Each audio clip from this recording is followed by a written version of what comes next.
예능계 정신과 주치 양재진.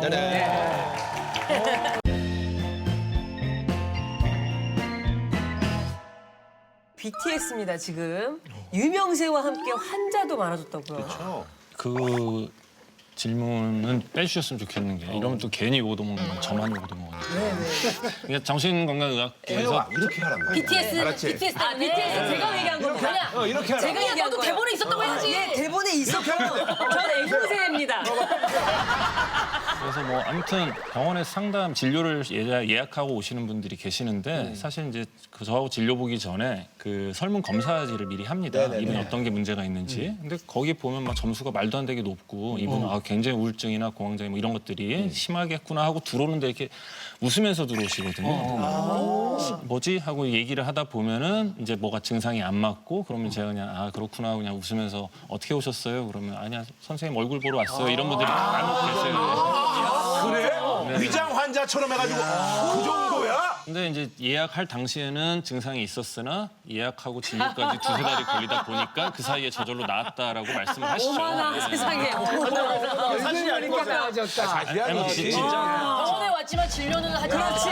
그렇지. 송은이 시간 얘기예요. 네. 뭐 아무튼 그래서 이제 진료를 보는데 사실 이제 그분들하고 이제 그래도 병은 없다 하더라도 일상생활 살아가는데 상담이 도움이 되기 때문에 일상생활 상담을 해드려요. 그렇지만 이제 그분 때문에 다른 이제 저희 환자분이 예약을 못 하셨기 때문에 상담비는 꼭 다 받습니다. 해야죠. 시간 뺐으니까. 상담하실 때도 혹시 그 단추 그만큼 풀어주세요. 방송이니까. 방송용 단추. 아니, 많이 열받으신 일이 있는 줄 알고 나는. 방송용 오픈. 이렇게 계속 상담하다 보면 정신적으로 힘들 수도 있단 말이죠. 그럴 때는 어떻게 풀어요? 한 4년 전까지 지금보다 훨씬 더 바빴거든요. 그러니까 뭐 방송도 한꺼번에 한 4-5개 할 때도 끝나고 이거 있었고 많이 한다고 그러던데, 동생이? 제 알코올 주무 전문 병원 원장. 그건 아니고. 마셔봐야 거기에 이제 절제가 되는 거니까. 김구라 형님 저 동생 재영이한테 되게 좋은 분이라고 들었는데 좋은 사람하고 얘기하면 술은 알 수 있으니까. 말수 있잖아요. 충동은 아니지. 그럼 어떻게 풀어요? 술로 풀어요? 아니. 그 과거에는 사실은 정말로 바쁘게 살면서 시간이 없다는 핑계로 뭐 아무것도 안 하고 그냥 일 끝나면 혼자 그냥 영화 보고 맥주 한 캔 마시고 자고 이렇게 그냥 했었는데 그때 제가 이제 약간 번아웃이 와서 그때 방송도 다 안 하고 뭐 이렇게 하고 요즘엔 어떤 식으로 한 2년 반 정도 됐는데 계획적으로 쉬어요. 그러니까 일정 스케줄링 하면서 이날은 약속 안 잡고 쉬어야 되겠다라고 네. 계획을 세워서 쉬고요. 많은 분들이 남는 시간에 쉰다고 그러는데 절대 그렇게 못 쉬어요. 맞아. 나는 쉴 자격이 있다. 나는 좀 놀 자격이 있다라는 생각으로 선배님 들으시죠? 이렇게 쉬셔야 되는 지금 내 거예요. 얘기예요. 네. 사실 이거 송은이 씨한테 얘기해주고 싶었던 건데 제가 딱 지금 이 상황이에요. 내가 정말 약간 워커홀릭이라는 얘기를 주변에서 듣거나 스스로 내가 너무 지쳐간다는 생각이 드는 분들은 이렇게 꼭 좀 하셨으면 좋겠어요. 양재진 씨 출연하는 예능에서도 결혼에 대해 좋은 소리는 또 안 하시더라고요. 사실 이제 제가 상담을 하시는 저희 환자분들 중에서 결혼해서 행복해서 찾아오는 분은 단 한 분도 안 계시죠. 그렇겠죠. 그러니까 이제 결혼이라는 거에 좀 어두운 면, 좀 이면 이런 것들을 주로 보다 보는데 결혼이 되게 하고 싶은 분들하고 만나서 얘기를 하다 보면은 맞아. 결혼에 대한 환상을 가진 분들이 되게 많아요. 결혼하면 이런 일들도 벌어질 수 있고 이런 일이 벌어졌을 때 어떻게 해라 이런 얘기를 지금 많은 네, 분들이 그래서 지금 많은 분들에게 경청하고 미리 있습니다. 마치 예. 실제 결혼 생활을 잘 모르시는 분들이 맞아. 많기 때문에 백신 맞듯이 결혼 전에 이런 것들 좀 알고 결혼하세요라는 취지로 말씀을 드리는 거지 결혼을 반대하거나 이혼을 장려하는 그런 분 사람은 아닙니다. 저도 사실 이제 본의 아니게 이제 저한테 이제 그런 얘기들을 많이 물어봐요. 그러면 사실 저한테 이제 뭐 변호사 소개시켜달라 막 이런단 말이야. 그럼 제가 항상 얘기하는데 먼저 너 있잖아 내가 이혼해보니까 느끼는 건데 이혼하는 과정이 정말로 고통스럽다. 너 그걸 네가 그걸 감당하고 이혼을 하려고 그래야지 그냥 하지 마라. 그럼에도 불구하고 네가 이혼하고 싶다면 이혼해라. 제가 그렇게 얘기를 제가 해줘요. 좋은 말씀인 네. 게 항상 얘기를 하는 게 이혼이 행복하려고 이혼하는 게 아니고요. 덜 불행하기 위해서 그럼. 이혼하는 거거든요. 그러니까 살기 위해서 이혼을 선택하시는 거지. 내가 살려고 하는 거야. 그렇다고. 물론 그분도 살려고 한 거야. 그렇다고. 복진이 형도 살려고 하고 나도 살려고 한 거야. 다들 살아 계시네요. 제발 네 얘기만 해.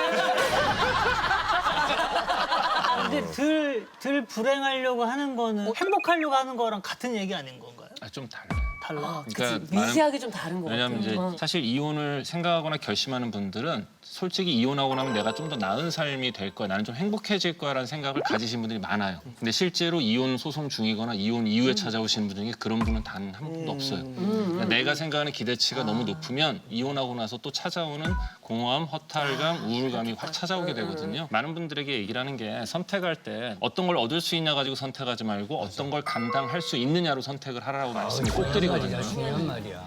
공감했어. 온라인상에서 화제가 된 팩폭 조언이 있다고요.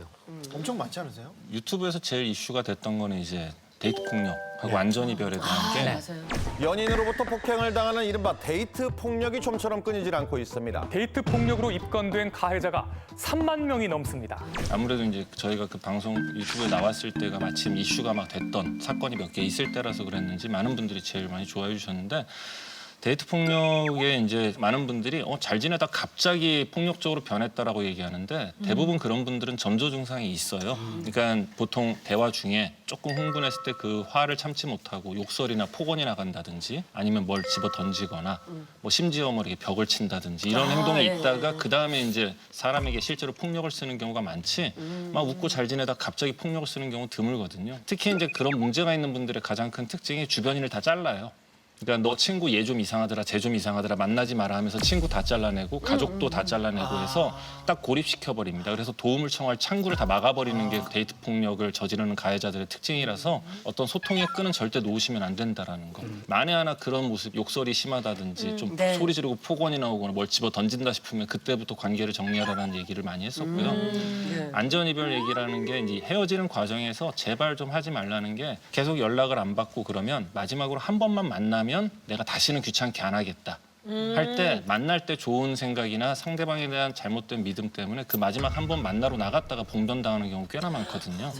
그래서 절대로 그 마지막 한 번 나가지 마시고 근데 그 남녀간에 이제 사실 이제 그 싸움에 있어서 그러니까 싸우다 보면은 사실 그런 뭐 중간에 어떤 이죽거림, 야지 뭐 이런 것들에 또 갑자기 뭐 반응하고 비아냥거리고 이러다 보면 확 올라오는 거란 말이야. 그래서 이제 제가 예전에 어떤 걸 제안을 했냐면 야 이러지 말고 너 카메라 켜 핸드폰 나도 킬게 서로 한번 찍어보자. 관찰 카메라처럼. 그러니까 그러면 우리가 카메라 켜고 나중에 한번 보자. 뭐가 잘못됐는지 보자라고 했더니 그거 싫다고 그러더라고. 근데 그 방법 어때요? 그런 걸 하시는 게 사실 이런 목적보다는 주로 이제 증거 수집을 많이 하죠. 그건 아니야. 진짜 아니었어. 진짜 아니었어. 그러니까 좀 전에 말씀드린 건 좀 농담이고요. 이게 자기 객관화 아니 증거 수집을 한다는 게 근데 사실 김구라 씨 말씀하신 게 되게 좋은 방법 중에 하나 뭐냐면 자기 객관화거든요. 사람들은 굉장히 자기에게 관대하고 주관적으로만 자기를 해석하기 때문에 남들에게 내가 어떻게 비춰지는 데에서 객관적으로 보기가 힘들어요. 네, 그래서 맞아요. 촬영된 녹화된 영상을 보다 보면 본인 스스로 놀랄 경우가 되게 많거든요. 그러니까. 어떻게 보면 가장 상대방에 대해서 가장 잘하는 순간은 화가 나서 서로 싸울 때 그때 그 사람의 밑바닥이 제일 많이 드러나죠. 맞아요, 그런 거. 그거는 또 감정 노동을 하는 일이잖아요. 감정 노동이죠, 진짜. 정말 힘들었던 내담자가 있었나요? 그거는 그 와중에도. 제가 개원한 지 이제 만 15년 좀 넘었는데 초창기 조그마한 의원 할 때인데 남자분이 환자였는데 이제 음주 상태에서 술 드신 상태에서 본인은 블랙아웃으로 기억도 못 하는데 집안 사물 다 때려 부시고 부인에게 폭력을 쓰는 굉장히 전형적인 알코올 중독의 폭력적인 분이었는데 그 보호자가 이제 그때 당시에 보호자가 이제 부인밖에 없는 상황이었어요. 입원을 해놓고 나서 병원으로 시어머니, 환자분의 어머니하고 누나, 시누이 둘이 왔어요. 그래서 퇴원을 시키겠다. 보호자에 의한 입원이다 보니까 보호자 동의가 없으면 퇴원이 안 되는데 네. 근데 이 부인분은 분명히 위험하거든요. 환자분이 나가서 또 술을 마시면. 근데 부인분이 퇴원시키러 왔다고 그래서 아유 제가 설명드렸는데 왜 그러세요 그랬더니 환자분의 어머니하고 누나가 두 분이 조종을 한 거예요. 퇴원을 시켜라. 부인한테. 그래가지고 제가 앉혀놓고 이거 안 된다. 퇴원하면 당신 큰일 날 수도 있다. 그랬는데 아니, 시어머니하고 시누이가 원하는데 제가 어떻게 퇴원을 안 시켜요. 그래서 설명을 해드렸어요. 퇴원을 하되 그러면 분리해서 딴 데 피해 계셔라. 이분 퇴원하면 100% 술 드실 거고 술 드시면 위험할 수 있기 때문에 설명을 드렸는데 뭐 갈 데도 없고 돈도 없고 막 우시면서 이제 가셨어요. 그래서 참 마음이 쓰였는데 3일 뒤에 경찰에서 전화가 왔거든요. 그래서 그 부인분이 돌아가셨죠. 그래서 정말 좀 그 병에 대한 그 이해도 없고 환자 아들이나 동생에 대한 잘못된 사랑 때문에 이게 퇴원을 종용했던 그분들한테 너무 화가 났던 그런 진짜. 그런 사연이 있었죠. 맞아요. 네.